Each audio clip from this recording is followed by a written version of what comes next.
Hello Gemini, कैसे आप सब लोग। आइए देखते हैं क्या हो रहा है आपकी लव लाइफ में from the 18th to the 24th of April 2022।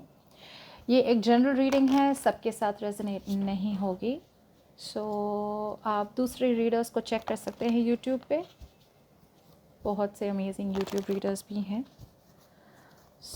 जिसके साथ भी आप रेजोनेट करें, अपनी स्टोरी को ज़बरदस्ती फिट ना करें। Okay Gemini, Sun, Moon, Rising and Venus, 18th to the 24th of April 2022.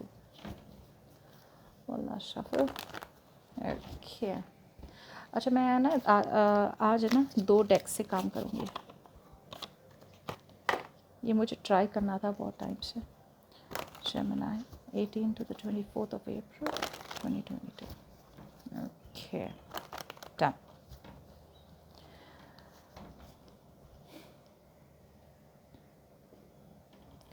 Let's see. दोनों साइड की एनर्जीज देख लेते हैं।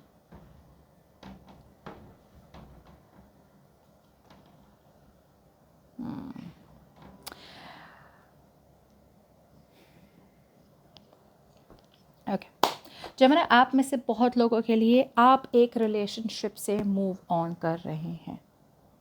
ये रिलेशनशिप में आपको प्यार चाहिए था, प्यार था, मुझे लगता है प्यार तो बहुत था। Okay, no denying about that, प्यार तो बहुत था। लेकिन कहीं ना कहीं ये एक ऐसी रिलेशनशिप थी जहाँ पे आपके पर्सन आपको कमिटमेंट नहीं दे रहे थे। या तो आपके पर्सन ऑलरेडी कमिटेड थे, लॉन्ग डिस्टेंस रिलेशनशिप थी ये, या जो भी था, पेरेंट्स बीच में आ रहे थे, कमिटमेंट नहीं था। आपके पर्सन आपके लाइफ में on end of, in and out आते थे जाते थे, आते थे जाते थे। जब तक प्यार था, रिलेशनशिप था, सब सही था। लेकिन जैसे ही आपने कमिटमेंट की बात की, आपके पर्सन गायब। ओके, आप ऐसे इंसान से डील कर रहे थे और आपकी तरफ से आपको लग रहा है कि आपको मूव ऑन करना चाहिए, या फिर आप मूव ऑन कर रहे हैं। आपकी तरफ से एक डिसीजन मेकिंग है। मुझे लगता है आप में से बहुत लोगों के लिए पहले आप सेफ़र जोन में थे, पहले आप एक कंफर्ट जोन में थे, जहाँ पे आपको लगता था कि नहीं, मैं अभी भी वेट करना चाहता हूँ, या मैं अभी भी वेट करना चाहती हूँ इस पर्सन का, ये पर्सन आएंगे। आप है ना आगे बढ़ने से डर रहे थे। अब आप में से बहुत लोग हैं ना, मुझे लगता है you all are ready. You know, आप रेडी हो, कहीं ना कहीं एक रेडीनेस दिख रही है डिसीजन बनाने के लिए कि भाई क्या मुझे इस पर्सन के लिए वेट करना है या फिर आगे बढ़ना है। मुझे लगता है आप में से बहुत लोग डिसीजन ऑलमोस्ट बना चुके हैं। ओके, नो लॉन्गर आप में से बहुत लोग हैं ना, अब वो सेफर बेट नहीं चूज़ कर रहे, आप कंफर्ट जोन में नहीं रह रहे।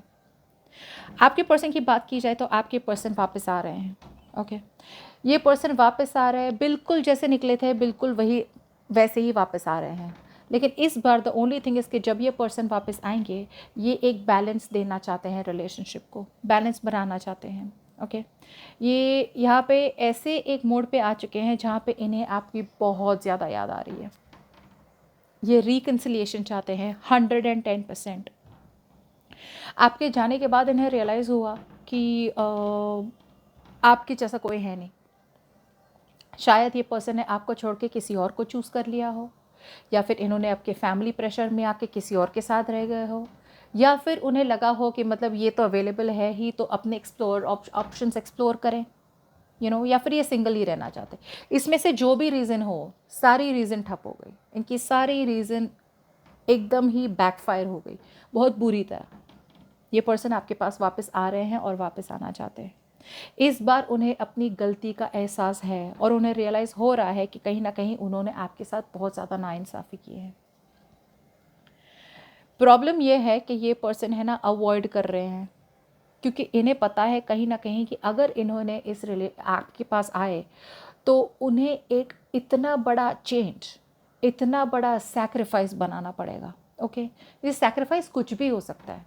सैक्रिफाइस हो सकता है कि अपने पेरेंट्स के साथ लड़ाई करना, या फिर दुनिया के साथ, सोसाइटी के साथ, कम्युनिटी के साथ लड़ाई करना। अपने आप में ही एक बहुत बड़ा चेंज है। अब तक उन्हें लगा था कि आप ही वापस आएंगे, इनमें बहुत ज़्यादा कॉन्फिडेंस था कि आप ही आएंगे। लेकिन जब आपने गिव अप कर दिया, आपकी तरफ से आपने गिव अप कर दिया, आप फेड अप हो गए, आप थक चुके हैं कि अब लिटरली जैसे आप हाथ जोड़ रहे हैं, मुझसे नहीं होगा, और अगर हो भी रहा है तो भी मुझे नहीं चाहिए। ये आपकी एनर्जीज है जेमिनी। और आपके पर्सन कहीं ना कहीं आप जितने दूर भाग रहे हैं, वो उतने ही ज़्यादा आपके पास खींचे चले आ रहे हैं।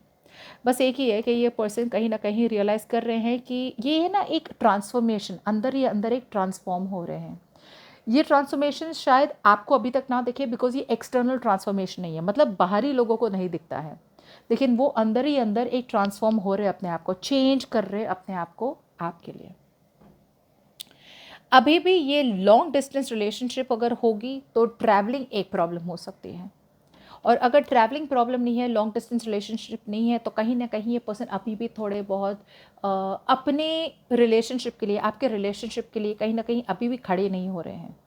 फैमिली प्रेशर हो सकता है, ये देना तो चाहते हैं बैलेंस, ये देना तो चाहते हैं रिलेशनशिप को अपना फुल एफर्ट इन्वेस्टमेंट, लेकिन जैसे मैंने पहले भी कहा था, आपके पर्सन अभी भी कहीं ना कहीं डर रहे हैं। ये फैमिली भी हो सकती है, मुझे बहुत ज़्यादा फैमिली लग रहा है, दूसरे लोगों के लिए, दूसरे लोगों के ओपिनियंस हो सकते हैं, या फिर ये खुद का ही एक मन कि भाई मुझे कमिटमेंट नहीं देना है, मुझे सिंगल ही रहना है।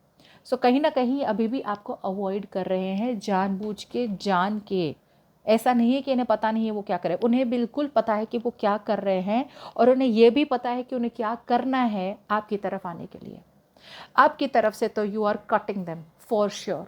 जैसे बोलते ना कि अब तक तो आप श्योर नहीं थे कि करना क्या है, लेकिन अब कहीं ना कहीं आपको एक जैसे बोलते हैं ना, एक लॉजिकल डिसीजन बना रहे हैं।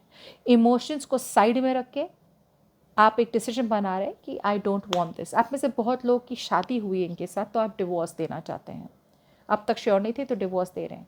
दूसरे लोग जिनकी शादी नहीं हुई, आप कहीं ना कहीं एक बहुत ही स्ट्रॉन्ग फर्म एकदम तगड़ा सा डिसीजन ले रहे हैं कि इनके पास तो कभी नहीं वापस, या तो अगर ये वापस आएंगे तो वापस लेना नहीं है, और अगर अपॉर्चुनिटी मिले तो मुझे वापस जाना नहीं है। But you are over and done with, और आपको लग रहा है this is over, final, open and shut case. और ये पर्सन अभी भी इन्हें लग रहा है कि इनके पास, आपके पास आने के लिए अभी भी वो रास्ते ढूंढ रहे कि कैसे आए। लेकिन अगर इनको आपके पास आना है, और आपका अगर इन्हें आपका माइंड चेंज करना है, तो इन्हें कहीं ना कहीं जैसे बोलते हैं ना, दुनिया से लड़ना पड़ेगा, फैमिली से लड़ना पड़ेगा, और वो ये कहीं ना कहीं अपने कंफर्ट जोन में अभी भी है। Okay, so that's what I have for you, and bye bye.